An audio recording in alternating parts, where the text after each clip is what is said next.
En vrai, c'est à moitié vrai. Si c'est pas ça, c'est en tout cas, j'essaie de lutter contre le trac quand je suis au Maroc par des activités dites normales qui me détendent, qui me relaxent et de voir des copains, mes amis d'enfance qui vivent toujours à Casa. Et c'est pas une blague d'aller faire un hammam ou d'aller se poser, échanger, mais absorber. Je n'arrive pas à rester totalement passif, donc soit c'est une activité sportive et physique, soit échanger avec les copains, mais surtout avoir une dynamique où je peux parler avec des gens qui sont à Casa, qui vivent à Casa, tu vois, que je sois inspiré, que je sois dans une curiosité, un éveil. Moi, je ne fais pas partie du tout des artistes qui restent dans leur chambre d'hôtel en attendant le spectacle, surtout pas à Casa. Et il m'arrive même de mettre une casquette, des lunettes et de me balader, je me dis, et entendre des phrases que tu peux entendre qu'au Maroc. Et de les ressortir dans le show. Alors l'expérience aux États-Unis, elle m'a apporté énormément. Alors bizarrement, l'expérience aux États-Unis, elle m'a apporté aussi sur mon travail en français et en francophonie. C'est-à-dire que le fait de me remettre en question, de redémarrer à zéro, une carrière en anglais et tout, ça m'a donné plus de c'est un travail qui te rend un peu humble.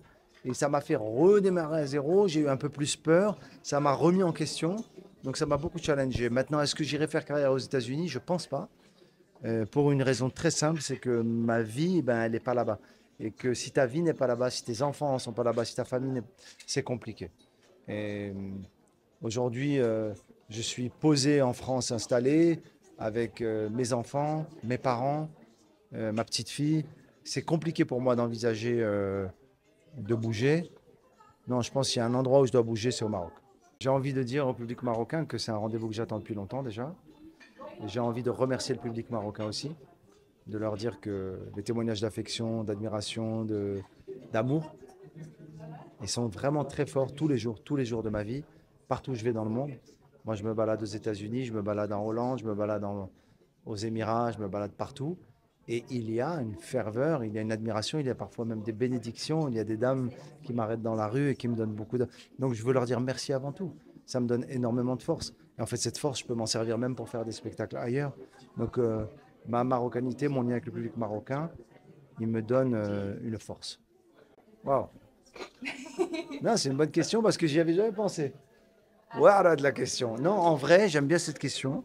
C'est une manière, en tout cas, euh, d'aborder de manière autobiographique des sujets sans masque, sans, euh, sans, sans me mettre une forme de masque de protection avec un personnage. Parce que finalement, quand tu fais Chouchou, Coco, Sébastien, Leblond, tu fais des, tu parles de sujets, mais tu as quand même un petit masque. Et le fait d'être en adresse au public directement comme ça et de parler au public, eh ben, tu es obligé d'être vrai. Tu n'as pas d'artifice. Donc, pour répondre à cette question, c'est ça, je pense.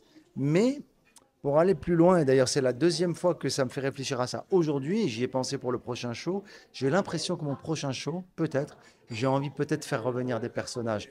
Parce que c'est comme des gens qui nous manquent un peu. Et on a presque envie de les retrouver parce qu'on s'est attaché à eux.